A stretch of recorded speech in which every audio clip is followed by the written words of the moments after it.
Morning friend Bengali কিচেনে আজ আমি তোমাদের তৈরি করে দেখাবো মিষ্টি দই। যার জন্য নিয়েছি 1 লিটার দুধ। আমি দুধ গরম করে নেব। সঙ্গে নিয়েছি 5 টাকা দামের যে মিল্ক পাউডার পাওয়া যায়, মিল্ক পাউডার 4 প্যাকেট। আর আছে সঙ্গে টক দই আর চিনি নিয়েছি 200 গ্রাম মতো। এই দিয়ে আমি মিষ্টি দই তৈরি করে। দুধ হালকা গরম আছে, এর থেকে আমি কিছুটা দুধ এই বাটিতে সরিয়ে নেব।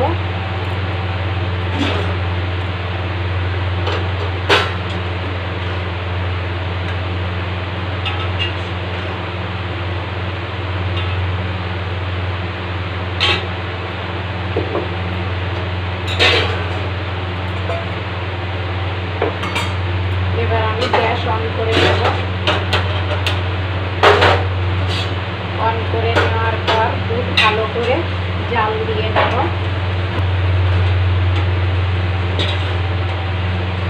এদিকে আমি মিল্ক পাউডার দুধের ভেতর দিয়ে গুলিয়ে নেব।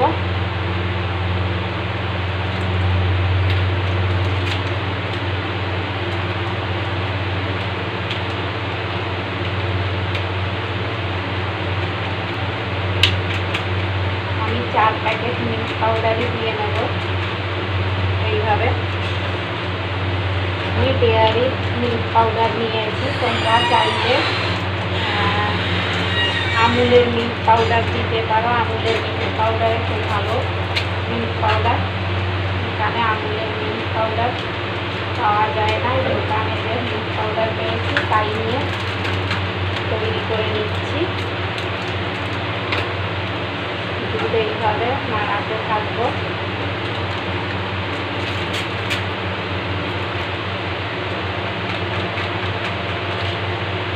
এইবার চামচের সাহায্যে দুধ এইভাবে মিক্স করে নেব একসঙ্গে।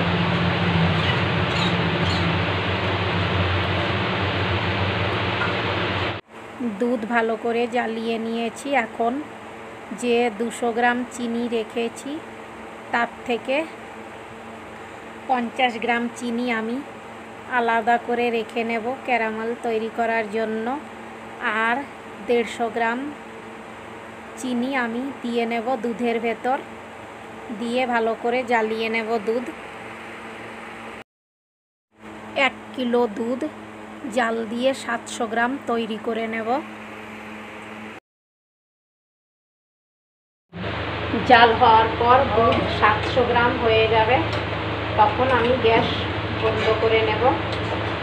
নাড়াতে থাকবো, নাইলে ধরে যাবে নিচে থেকে, আরও মালাই এসে যাবে। এই জন্য এইভাবে আমি নাড়াতেই থাকবো।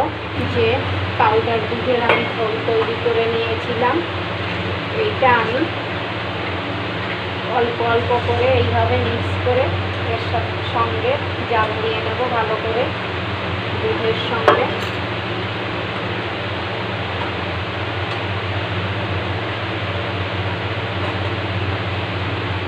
কিন্তু জাল দেওয়ার পর কম হয়েছে। এখন দেখো কালারও পাল্টে গিয়েছে, চেঞ্জ হয়েছে কালারও দুধের। দেখো আর গাঢ় করব না। এইবার আমি ঠান্ডা করার জন্য রেখে নেব দুধ।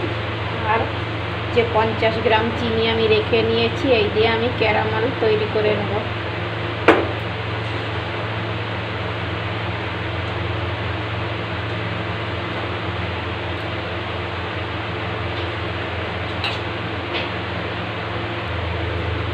গ্যাসের উপর বসিয়ে নেব প্যান বসানোর পর আমি চিনি দিয়ে নেব। আর এদিকে আমি নেব দই থেকে যে জল আছে, দই থেকে টক দই, এর থেকে জল যাতে বের হয়ে যায়, একদম শুধু দইটাই থাকে উপরে।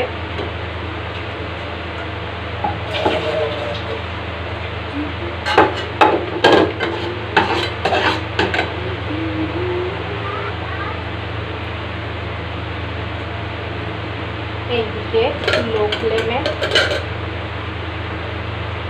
চিনি দিয়ে আমি ক্যারামেল তৈরি করে নেব।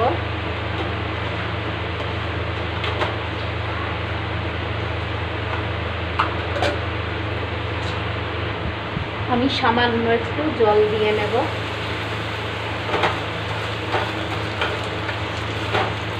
নাইলে পুড়ে গন্ধ বেরোবে, এই জন্য আমি সামান্য একটু জল দিয়ে নিলাম। আর চিনি খুব মোটা, গলতেও টাইম লাগবে, এই জন্য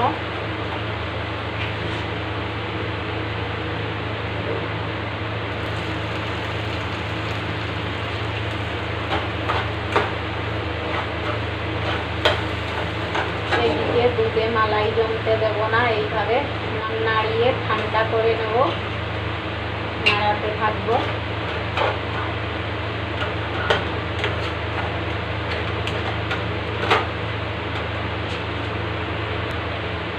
যে দই, টক দই আমি ছেঁকে নিয়েছিলাম, এই দই আমি ভালো করে ফেটে নেব।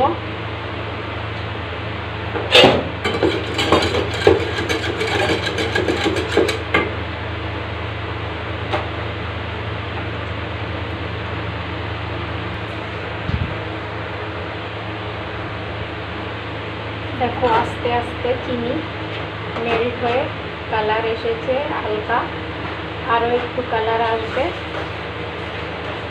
তারপর গ্যাস অফ করে নেব।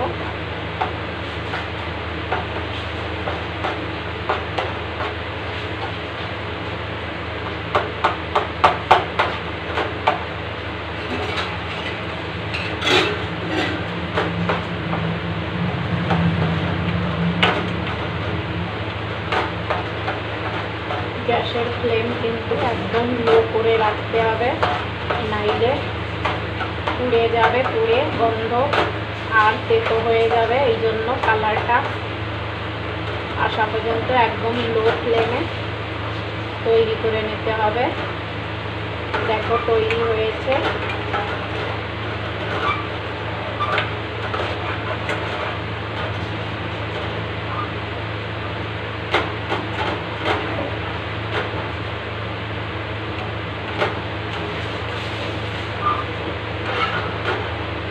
এইবার গ্যাস বন্ধ করে নেব। গ্যাস বন্ধ করে নিয়েছি, নাইলে পোড়া গন্ধ বেরোবে, আরও তেতো লাগবে। এইবার নিজে নিজেই আস্তে আস্তে এর ভেতর কালার এসে যাবে।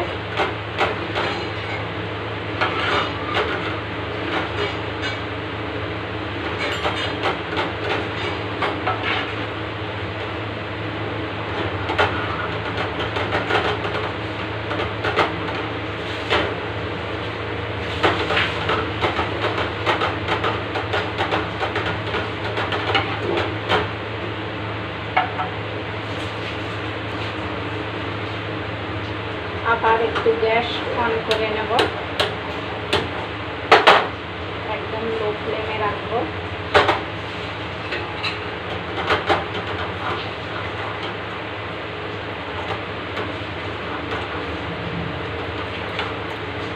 এইবার আমি এর ভেতর অল্প করে দুধ দিয়ে নেব আর নাড়াতে থাকবো।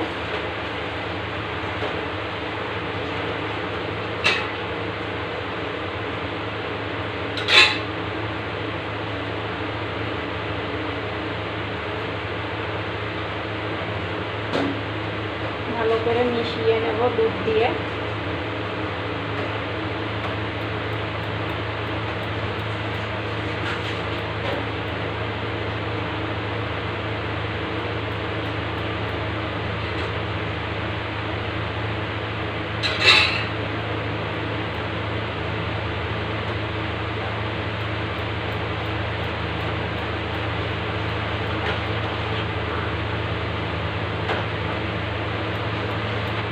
এইভাবে মিশিয়ে নেব ভালো করে।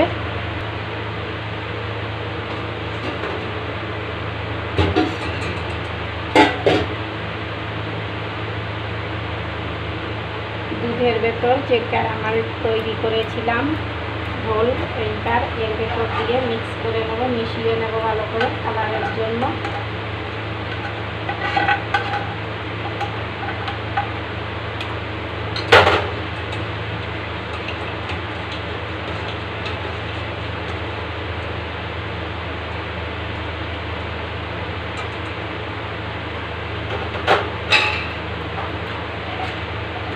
যে টক দই ঘুরিয়ে মিক্স করে নিয়েছিলাম ভালো করে, এর ভিতর অল্প অল্প দুধ দিয়ে আবার ভালো করে মিক্স করে নেব।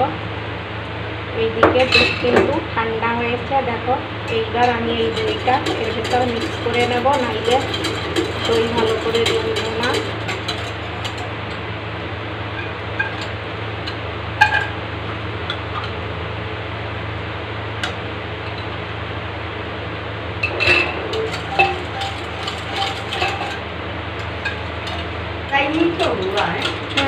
मीठा दही बना रहे हैं।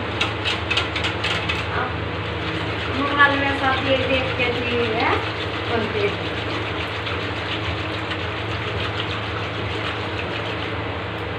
दीदी कोई सी ढालाई पाते नहीं करा लाई। এইবার ভালো করে মিক্স করে নেব थोड़ा। अरे मैंने खावा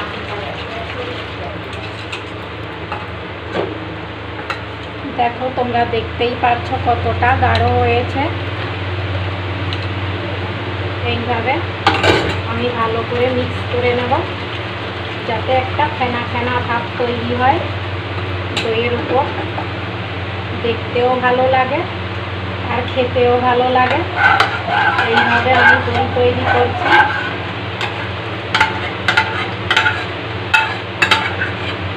আমি সবসময় বাড়িতে টক দই তৈরি করেই থাকি গরমে।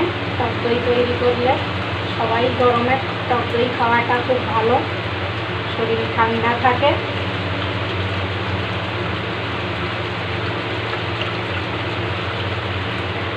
এইবার আমি এই পাত্রে 4-5 ঘন্টার জন্য ঢেলে রেখে নেব।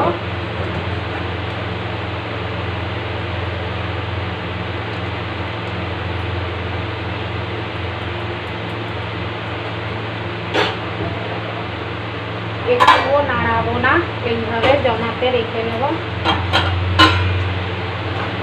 দেখো 4-5 ঘন্টা পর তোমাদের দেখাবো কেমন হয়েছে। ঢেকে এইভাবে রেখে নেব, একটুও নাড়াবো না, নাইলে ভালো করে জমবে না। দই তৈরি হওয়ার পর দেখো কেমন হয়েছে। এইবার আমি সব বাটিতে করে দই নিয়ে নেব। দেখো কেমন হয়েছে। যদি ভালো হয়ে থাকে লাইক, কমেন্ট আর সাবস্ক্রাইব করতে ভুলো না।